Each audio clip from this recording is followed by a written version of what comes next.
Hello and welcome back after what feels like 2.5 decades of radio silence here at Capital City Supporters It's been a Group. bit. After the whistle is back, yes it is. We had a home game, we had a win. It's one of those days where you just wake up and you go, man, why are we not top of the league? As ever, I'm joined by Johnny MacArthur all the way from Montreal. And Johnny, the funny thing is that literally before we even dive into the game, since the last time we did this podcast, I went to Montreal for Thanksgiving and saw you there. Yeah. If the viewers aren't aware, me and Thomas have become quite good friends, and we spend time outside of this whole mess. And we went out and had a couple of beverages, and then I think it was 2 days later I was having a brunch with my fiance and her friend, and then who walks in but an extremely hungover Thomas with his wife and his wife's parents. Yeah, absolutely. It's not like you just threw me under the bus there at all. I'm a very good boy and I do not drink. I don't know what you're talking about. But no, it was the weekend. There's nothing wrong with that. Exactly that. Exactly. All this to say, really, that we've had a very long time since we've been able to share our thoughts and theories and statistics over the airwaves, whether it be on video form on YouTube or hopefully on those podcast platforms that I keep saying we're going to be on and I have not sorted out yet. So I guess that's just going to end up being an off-season thing for me, I don't doubt. But we are obviously here today to dissect, get off our chest, I want to say, but like honestly it's more like get off the pure excitement that's been pent up inside of us after a fantastic 2-0 win by Atletico Ottawa. I'm calling it fantastic because we scored a couple of goals, we didn't concede a goal, it's a shutout at home with a couple of games remaining, so you can't complain about it. It's one of those really good ones, a little bit like how we felt after that last win against Cavalry, but all in all there is a lot to talk about. I have not watched the game back. I only saw it from the stands yesterday. So Johnny, you were watching on One Soccer yourself, so we're going to be able to look at what you were seeing from the broadcast feed. Yeah. What I saw, though, Johnny, I felt like we had a very difficult first 45 minutes, and the change at the half provided a lot more stability in the center of the park. But before we jump onto that element of it, what did you make of that first 45 minutes? It's funny because a lot of people, other people watching, and myself included, were like, "Wow, this is a boring game," and that's fair. That's a fair criticism. They were kind of dominating possession, but you know what? We kept we had like 2 solid chances in that first half that were only kept out by really good saves. And I mean, a lot of the time when we get dominated in the middle of the park, we concede goals. And I'll take a boring not concede goal for 45 minutes, looking solid enough at the back and have a couple good chances, shots on target, any day of the week. Yeah, I mean, I feel like there's almost been a crisis of identity throughout this season. Are we a possession-based team or are we a counter-attacking team? And you and I have spoken about this at length before, but I really feel like this shift to 5 at the back has really allowed us to become more of a counter-attacking team. Oh, yeah. But at the same time, it's allowed us to be a little bit better in possession as well. What have you made of this formation at the moment? This 3 at the back / 5 at the back? Well, like it was almost a little bit confusing, that starting lineup, especially in that first half. Honestly, apart from the back 5 and Malcolm Shaw up front, I was really struggling to figure out where the other players were playing. Yeah, I love it because it shows tactical flexibility. It shows tactical fluidity. It shows more of a willingness to let creative players be creative, and in an extremely disciplined system, that can't always happen. And ironically enough, the way that we played those last few matches with the 5 at the back, 3 at the back, whatever you want to call it, it's a whole lot more the way that Diego Simeone's Atletico Madrid plays, which is, you wouldn't think of the opposite. When you think of that, you think of discipline, right? But I mean, they play 5 at the back, and then they've got 3-2, and you've got wingers playing midfield, you've got midfielders playing out wide. You're adapting to the situation, adapting to the game. And that's why, sometimes you see Telfer up top making a run. Sometimes you see him back almost with the center backs. it's like whatever is needed in the situation. Basically, everyone in the middle of the park is moving around, adapting to the situation. Sometimes it doesn't work. I mean, we definitely got played off the park in the middle of the park yesterday. That happens to us a lot. Errant passes not clicking together, but that's, we're working with a brand new system right now, so that's not really uncalled for, unheard of. Yeah, that's actually a point that Zach Verhoeven made in his post-match press conference about the fact that this it seems to be a good formation. It seems to be something that they're working with well, but they kind of have just been thrown into it. So yeah, I suppose big pinch of salt, reminding ourselves of that. I mean, I kind of like the formation. I think that often when we're actually in possession, it very much reverts back to a 4 at the back. Acosta having Telfer essentially as a left midfielder / left winger meant that Acosta wasn't looking to bomb past as much, and I felt like this formation, essentially what it was defensively it was a very good flat 5 with wing backs that were Acosta and Verhoeven, but the second we were on the ball it almost became a back 4 with Keyshawn Ferdinand pushing out to the right back position and Verhoeven then given that license to bomb down the right wing, which I think freed him a lot, and I think we saw a lot more of it in the second half, but we definitely saw it in the first half as well. But as you say, there was that element of the midfield of Soto, McKendry and Coupland.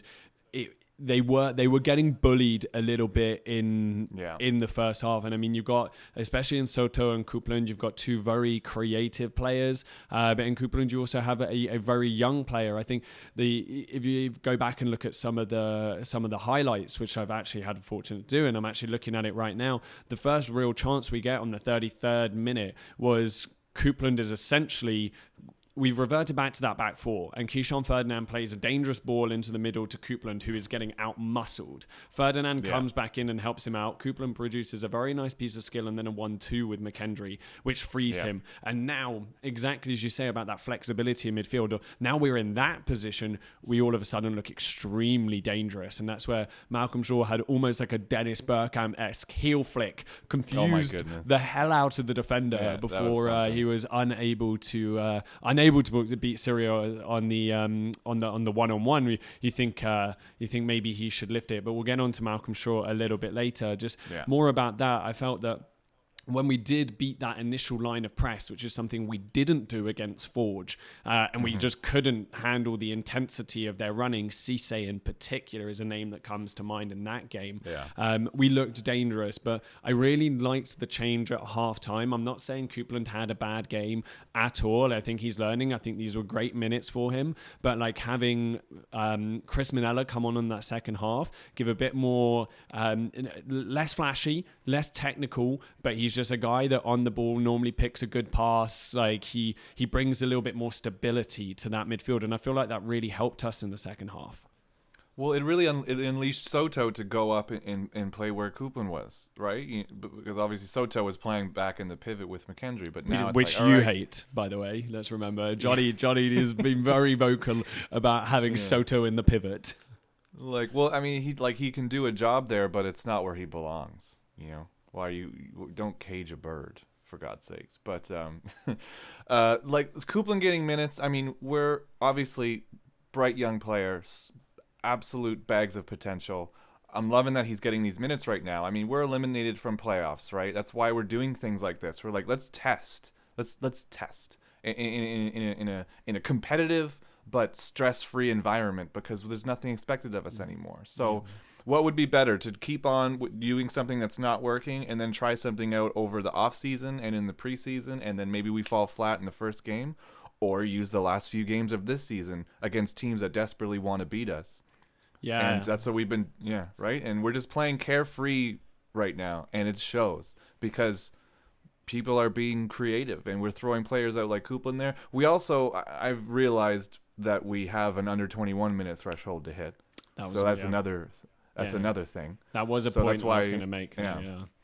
So I mean, that's why we're playing Coupland, but we're taking him off after 45 minutes, because we need to hit the minutes, but it's like, okay, now let's move Soto up front. But it's also like it's not like Coupland's been thrown on out of his depth, right? It's he's coming in, he is affecting the performance. Like again, like we talk about that move that unleashed Malcolm Shaw on the 33rd minute. Like this came from a very nice piece of skill from him after he'd freed himself from the shackles of the physicality of the Valor player, essentially through the help of Keyshawn Ferdinand. Played a very intelligent 1-2, and then a nice ball into Malcolm Shaw, who, I suppose you could say maybe it was a little bit behind him, but Malcolm Shaw did what Malcolm Shaw does and fashioned a very good opportunity out of that as well. So, no, I mean, overall, I know there's a couple of games left this season. Overall, what have you made of what you've seen of Anton Coupland so far this year?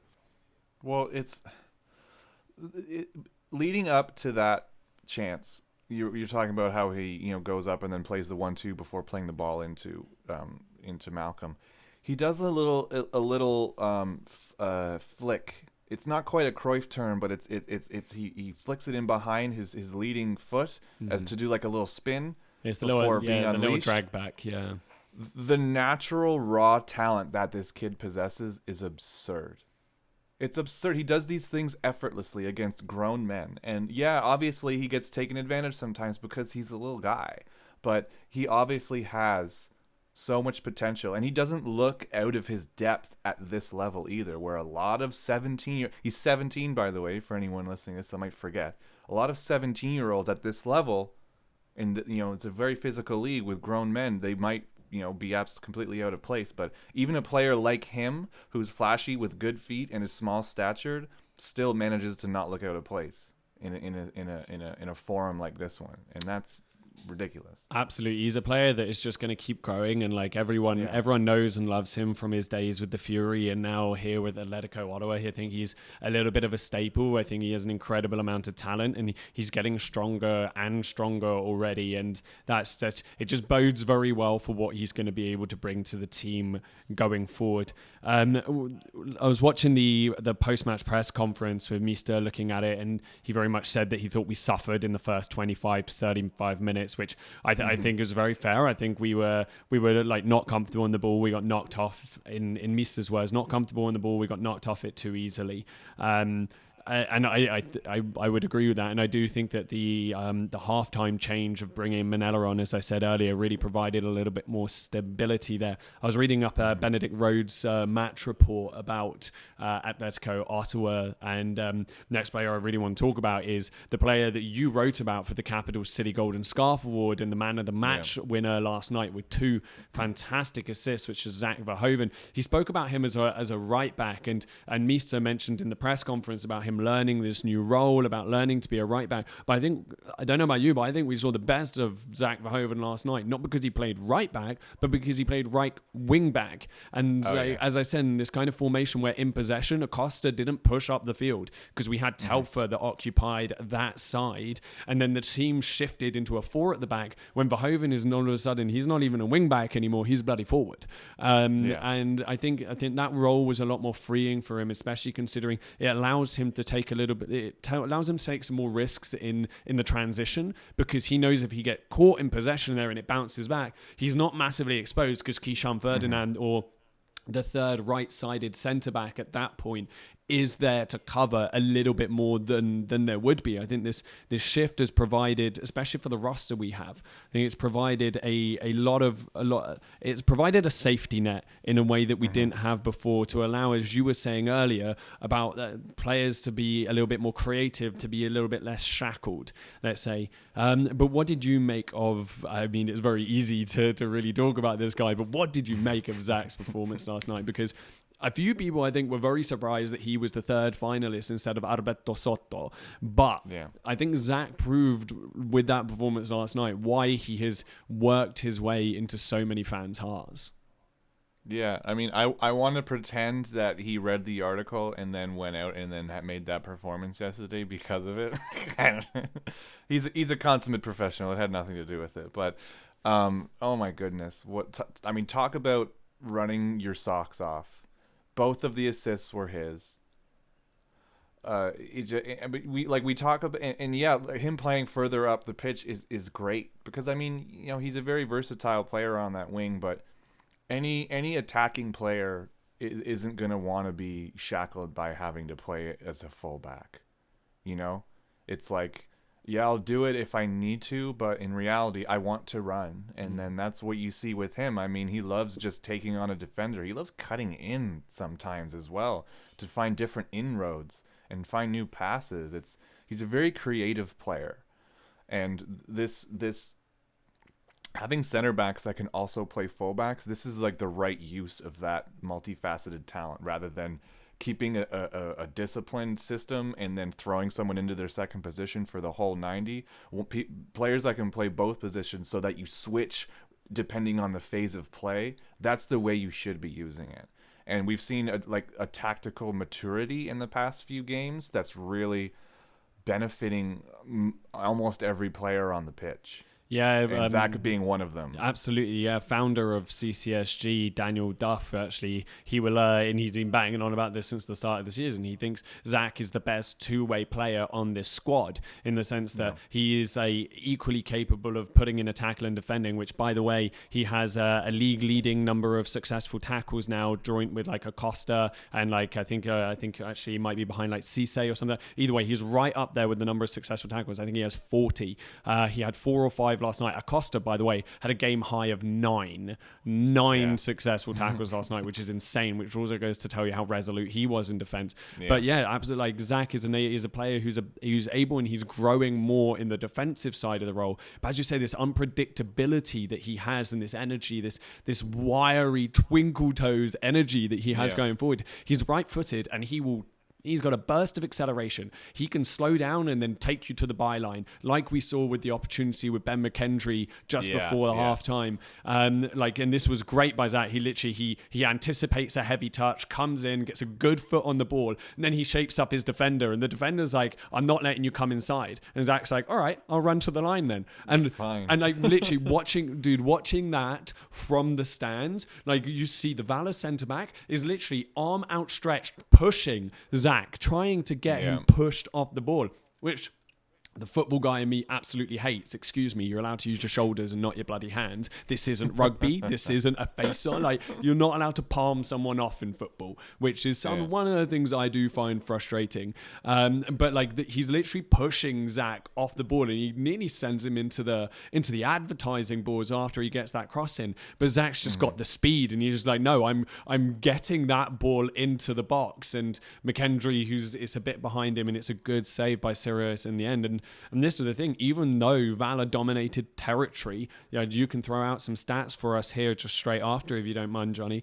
But like, even though Valor dominated territory, they dominated possession, even though they created technically more chances than us, we came into the half and I was like, Dylan Bowley made one save from a shot on the edge of the box. It was one shot from the edge of the box, and it was actually pretty much straight at him. So it was Akio. It was right at him. Yeah, and you go into the halftime break, and you're like, man, we have had 2 clear goal scoring opportunities there. Yeah. And then and Zach goes on to have this incredible second half, as we said. And again, it's about him winning tackles and then transitioning forward and not being afraid to transition forward. And I absolutely love his assist for the first goal, man.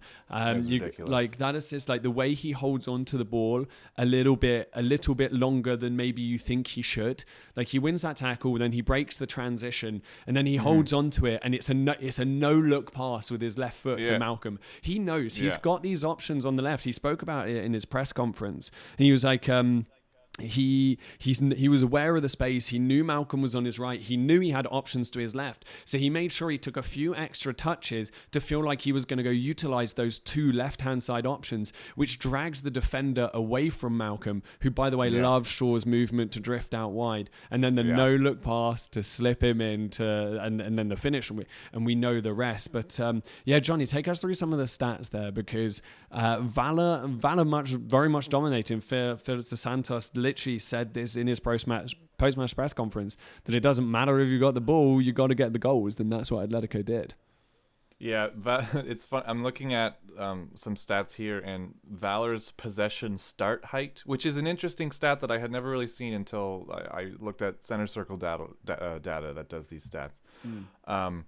Their possession start height was 46.8 meters inside the center circle. It's the highest since they have started recording data in this league. The highest possession start. Our possession start was 26 meters. So that's like, just past the half circle at the end of the box. So we had this same type of problem, not this big, against Forge. I think Mista said as much in the post-match press conference. He's like, we started too far back, and there was just, literally just too far to go to get to their half based on how low of a block we're putting in right now. And I mean, we saw how Valor controlled the middle of the park. I mean, I love that we're perfecting the counterattack, because we can't play out the back or be a possession-based team to save our friggin' skin. Like, that's not what we do. It's not in our identity. The amount of times we just gave the ball away in the middle of the park was infuriating. Yeah. It was just infuriating. And you have to wonder, it's like, are you almost half doing this on purpose because you don't want it? And, that's the case, I suppose, fair enough. It works. Sometimes, in a game like this. But the amount of times you're watching, you'll string two passes together, and then you see a boneheaded pass go somewhere that just gets picked up by someone else. It is over and over again. No, our midfield absolutely. game is Absolutely. And again, I think, I think as we mentioned earlier, and there's no disrespect to Antoine Coupland and the way he played yesterday, but I just feel like Manella, as you said, coming in and sitting deeper, unleashing Soto a little bit higher up the pitch, definitely aided us. One of the things, as we said, we really struggled with Forge. And let's also remember that Forge are a team that are the only team that's ever won the Canadian Premier League. They're doing very well going up against oppositions all across the North American and Central American continent at the moment. They're vying for a spot in the CONCACAF Champions League next year. Let's not forget that Forge FC are an incredible football team. This is our first ever full year as well in the Canadian Premier League. So it is a little bit of a different matchup. But what this game showed me is the fact that we have been trying to play the Mista way for a lot of the season, and that is fine. He wants his identity like that, but I just think maybe with the injuries and whatever else, we just didn't have the personnel. We didn't have the personnel to be able to play that build up from the back possession based team, and this is what we are, frankly, as you say. It's a fast attacking, counter attacking team, and Malcolm Shaw is the faster option up front. Zachary Verhoeven is the faster option on the right wing back position, and Ryan Telfer is Ryan Telfer. We know what he can do, and having those options, which you look at the formation on paper and you're like, actually that's completely wrong, because Telfer is closer to Shaw than that most of the time, and Verhoeven's all the way up the other end of the pitch for most of the game. And it's a formation that I feel that just suits us better right now.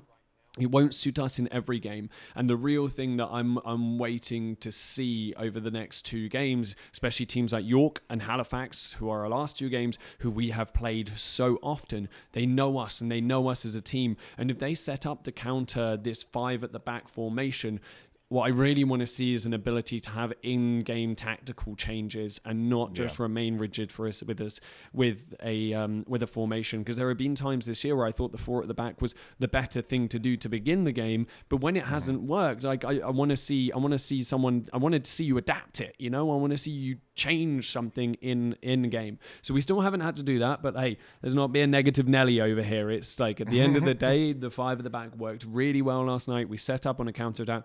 Dos Santos said literally after the game, and he was like, I want to be very careful with how I phrase my things, talking about, I think they play Pacific and Forge next, or like Halifax, I can't remember. They definitely play Halifax, actually, pardon me. But he was talking about easier to play teams that sometimes take the initiative as well and want to come at you and play. And this is what we saw in every game Atletico Ottawa had against Halifax, right? We just went blow for blow for blow for blow for blow with them. And in the end, they just had the better quality on their team. And that's just it. We're not going to win a lot of games where we play like that. Exactly not that. Very often. If you're going to go blow for blow, you've got to really have the squad for it. And this squad is very much set up for the counter attack. And just very, very relieved to see something that's kind of working at the moment. I was so happy to see that he tried it in the first half and went, actually, this midfield isn't working, and the midfield is where I need to make this change, that release things a little bit more. And then just as we said, we've spoken about Zach, and I could speak about him absolutely forever. I mean, he's his own harshest critic. He said in his press conference that he was happy with the score, but a little bit disappointed with himself and his end product. He said, I got 2 assists today, but really I could have had 4 or 5. And that comes down to my own end product. And I was like, oh, I love you. Fucking hell. The kid had the most chances created of any other player on the pitch yesterday. Yeah, and I mean, we talk about that would have been, should have been assists with Ben McHenry. I mean, you spoke at length about that sequence. I still can't believe he got that cross off, that cutback, for one.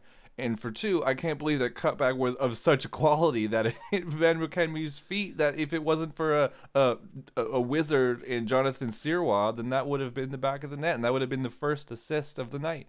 Absolutely. Anyway, I feel like the theme of this podcast is going to be the Capital City Supporters Group Golden Scarf Player of the Season award, because Zach Verhoeven had a phenomenal performance. But I want to talk about the man between the sticks, Dylan Powley. So I'm not even going to interject too much on this right now. I want to let you run off from what you saw on screen, because all I saw from the stands was Dylan Powley with the ball in his hands every 25 seconds, because things came in and Dylan Powley was there, and something happened and Dylan Powley was there. So for you, how did you see that? And take us through some of those Valor attacking stats as well. So I think what I saw from Dylan Powley last night is really what he's capable of behind. I don't want to sound too harsh, but I mean, we have not had the best defense this season. We've had the most goals conceded, obviously, and a lot of the times you can blame a keeper for something like that. But I mean, look at this. He also has the most saves of any keeper in the league. He's had the most shots faced of any keeper in the league. So, when we concede a lot of goals, it's really easy to be like, oh, well, your keeper must be bad. But when you look at a game like this, that's absolutely not the case. He is a class keeper, and a game like this really showed how class he is when he's behind a really solid defense line that isn't, leaving him hang out to dry. A lot of these things, actually, you'll be able to read in Eddie Bennon's really great article about Dylan. He really went into the stats there.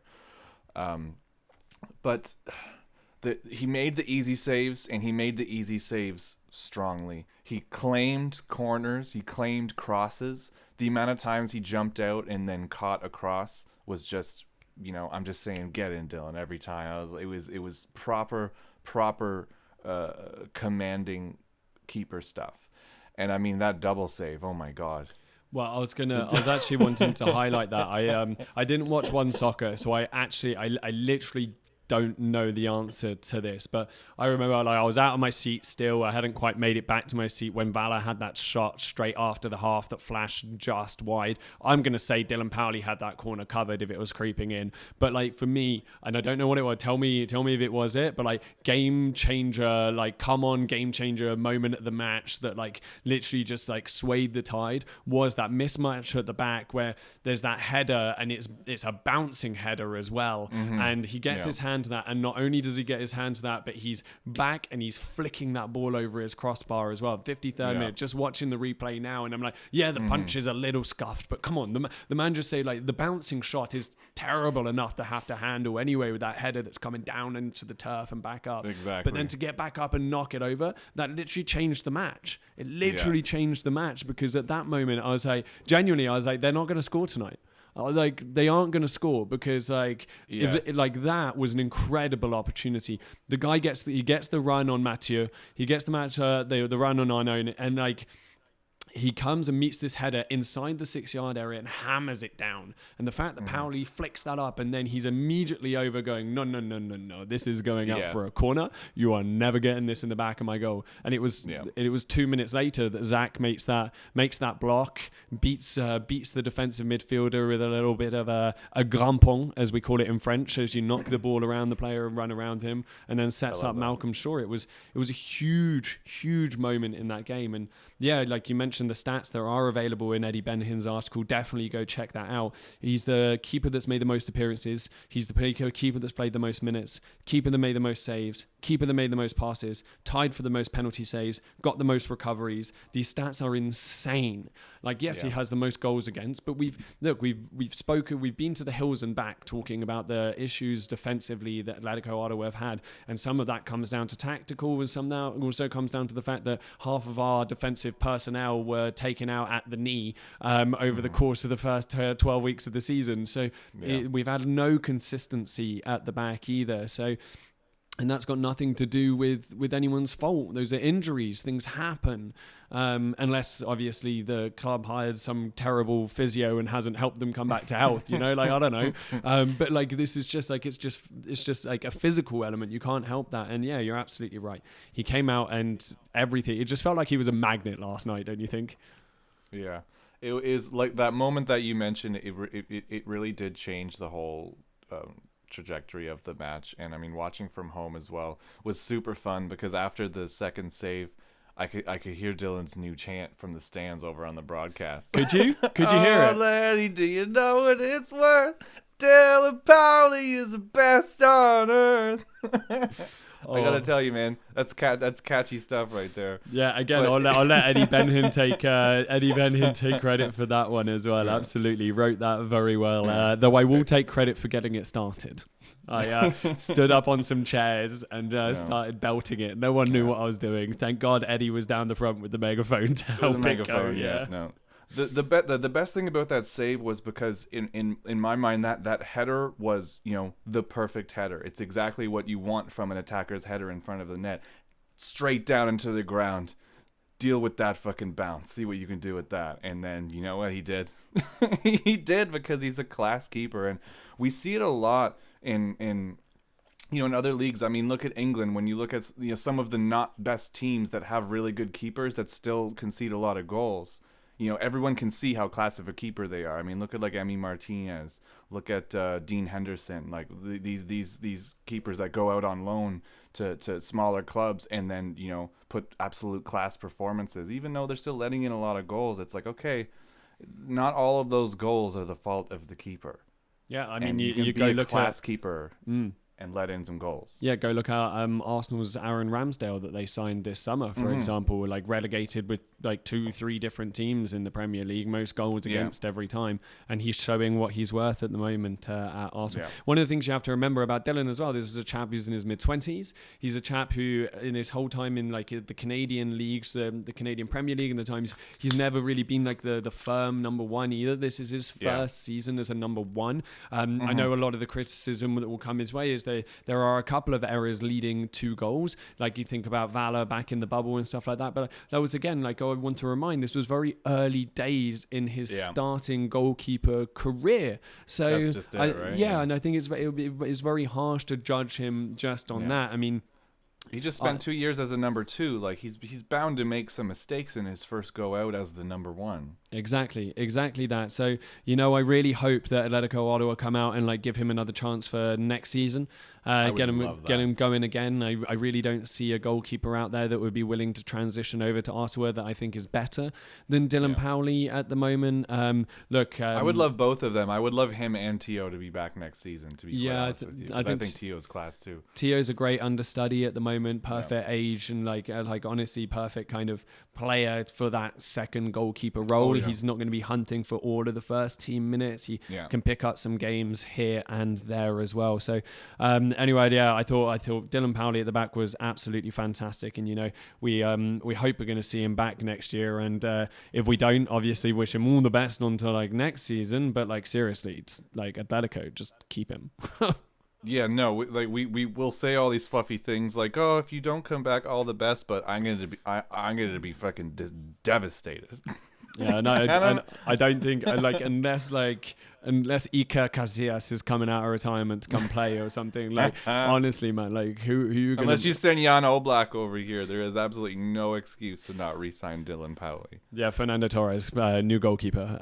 But moving on from that element, the third player up for the Capital City Golden Scarf. It's player loving time. I'm loving this because so many times we do these podcasts and we have to, tread lightly to talk bad about players. This is the one where we're just big up in all of our boys today. Absolutely. And there are so many. We can talk about the defensive performances. We could talk about Soto. We could talk about McKendry being Mr. Reliable all the time. But you know what? Like, it just kind of fits into the theme of the finalists we've got going at the moment. And I just cannot get enough of Malcolm Shaw. That's what I'm going to say. Like, the guy has speed. The guy has technical ability on the ball. Mista was saying in the post-match press conference that one of the things he's really improved on this season is his ability with the ball, saying that sometimes he looked too much for the space because of the speed he has. He was consistently looking and running, and he's tried to improve him on the ball. I think that's some of the stuff we've seen in recent weeks. His technical ability on the ball, some of the skills he has. He's actually, like, for a tall, strong, fast man, like, he can move that ball really well with his feet. And I just think he has honestly been the victim of a mismatched squad, of injuries, of wingers. When I'm looking at Webb, looking at Bernardinho, who never turned up, Telfer, who was away for large chunks and then had the big suspension. Like, Malcolm Shaw is in double digits. Malcolm Shaw last night hit 10 goals for the season, behind only Easton Ongaro, who is one of the most prolific goal scorers in the Canadian Premier League, and João Morelli, who we let score 87 penalties against us. So you know what? He's stat pads against us, so you take that with a grain of salt. Absolutely. So, and again, I break it down in the article I wrote for Capital City. Last night was his 11th game up front. He's played 9 games on the wing, and he's played 6 games off of the bench. The fact that a player of his ability has come off the bench 6 times kind of blows my mind a little bit anyway. But like, you go look at it, and now with that goal, 7 of his 10 goals have come from playing. 6 of his 10 goals, have come from playing up front. That is the position he is most dangerous in. And I was talking to Josh, who does the Step Over podcast today on Twitter, and we're having a little chat about it. And I was like, I have no doubt in my mind that chance that we were talking about earlier on, where the Zach Verhoeven getting the ball and Malcolm has that little heel flick to run in. I have no doubt that if you had given Malcolm time up front, aka a couple of games, to actually gain some consistency this season, then he finishes that. But that was a man running in on goal for the first time in 6 weeks because no one lets him play up front. And also, let's also remember that there's competition up there. Brian Wright has scored 6 goals this season as well, and for me, Brian Wright is a great fox in the box. I think he is a lethal player when it comes to it. But I think if we're going to play a counter-attacking formation, Malcolm Shaw's the guy for me. He's the guy that should be leading the line. Yes, I completely agree with you. It's funny. Like, I keep bringing these conversations back to like how like Atleti, like Madrid plays, and you need a striker like that who is tall, big, but also fast and technical. You need like a Diego Costa type of player. And I mean, I'm not saying that they have the exact same profile, but I mean, he not only can he bully the hell out of defenders, but he's fast and he's technically gifted and he's intelligent and he's just lethal in every way. And I mean, that little flick told you everything, because when I first saw it, I thought it was a fluke that ball went through, and then you see the replay and I'm like, that wasn't a fluke, that was a deft little friggin' heel tap over to the side to run and get the ball. And I gotta tell you, I 100% expected him to bury that chance, because I'm gonna put this out here, Malcolm Shaw is the most clinical finisher in the Canadian Premier League. Thank you. Completely. When he gets those chances, he will always bury it. When he got the pass from Verhoeven for that shot, no doubt in my mind he was burying that. He just always does it. And again, like, that was the thing. He had that opportunity in the first half and he didn't beat the keeper there. And I was like, oh, I wonder. And then, like, yeah, absolutely. When that ball went out wide to him, I was like, right foot, bottom left corner. Keeper even gets a touch to it, but he gets so much power behind that shot. My God, the power he gets behind it. And keeps it low. like that signature technique he has. I mean, we've seen like the promo photos of it as well after he kicks it with the head crouched down like a friggin' eagle or something, and then the leg extended forward and the other one bent back, and he's like 2 feet off the ground. Oh my goodness, it's just it makes your skin crawl. Yeah, and look, I really do understand. As I said, like I have a lot of time for Brian Wright as a player, and I think that maybe the style of play Meester was really trying to push better suited Brian Wright, but I just don't feel like it better suited the team. And with the team as it is, I think Malcolm Shaw fits it really well. And the reason why I like, I'm actually going to say, I'm going to drop my impartiality for a minute, and I say I'm actually pushing for him to be the player of the season this year. Is I truly believe that if Atletico Ottawa don't throw the checkbook at him, he will be playing for one of the top teams in the league next year. He will leave and he will go play for them. And not only will he go play for them, but he will bag in goals and he will make a difference. I'm looking at York United, who are pushing for a playoff spot right now. I think with Lowell Wright up front, who's a young guy, I think Malcolm Shaw, 26 in his prime, will be the perfect player to like sort of either play off or rotate in between the two of them. You look up front for Halifax at the moment. Morelli is better in that 10 spot. They do have a good striker there, but I don't think he's better than Malcolm Shaw. I even go and look at Forge, who lost Anthony Novak to Cavalry last year, and Novak has struggled a little bit. I think Shaw slots into that Forge team. No doubt about it in my mind. He slots into he slots at center forward into almost every team in the league, other than maybe Edmonton. That or Pacific, because I know Pacific have a phenomenal set of front three at the moment. No, their front three is ridiculous. But I mean look, so we're not bottom of the table anymore. Sorry, I was about to say we were bottom of the table again. We're not. But I mean, we're handsomely not the best team in the league, but we have a striker who, like you said, has played out of position for almost a third of the season, who is still in the running for the Golden Boot. It's absurd. He perseveres, and he's a talent. And you're right. I mean, if we don't do everything to sign him again, then he's not going to have to be one of those players that goes back out to the third division in Sweden to get game time because no one here wants him. He will get snatched up by someone else here the day that they find out he's not re-signing here. Absolutely. And all that said, like, I really do think that the three candidates for the Golden Scarf are definitely up there. They're all very close to one another. We saw that last night, but as I said, for me, he just tips it. Looking back at some of the stuff that occurred in the game, I have to actually say, I was talking about that midfield change. I forgot to actually say the halftime show that we do live on Twitter. I brought in a Capital City Supporters Group member called Patrick Edward. He's been getting involved a little bit more recently, and we're hoping to see him doing some content with us next year. I asked him about what the team needed to change to gain control of this match, and he said we were losing it in the middle of the park, and he wouldn't be surprised to see a personnel change in the middle. And I absolutely nailed that on the head as well. One of the other things that we have to talk about is the dub. How loud were we on the One Soccer broadcast? Because it took us 45 to 50 minutes to find our feet again. We haven't played at home in like 3 weeks. Took us 45 minutes to find our feet again, but it was rocking. Could you hear that on the broadcast? No, it was great. I mean, it's always great. It always comes through. And this is now the second time that we've hosted Valor. So the annoying thing is on the broadcast, you can also hear Tony McHale's family and friends in their section on the broadcast. They've got this like little sort of twinkly cowbell thing, and then they've got like two chants, and they both suck. Listen, I don't want to deal in too bad of a blow because like there's friends and family. They're probably very nice people, and we're happy to have them out at the game. There's nothing wrong with that, but it was I had to say, as whenever their chants got drowned out by the dub, it was like, yes, keep it going. I don't want to hear this anymore. Could you hear our chant that was always back to them whenever they went a little quiet?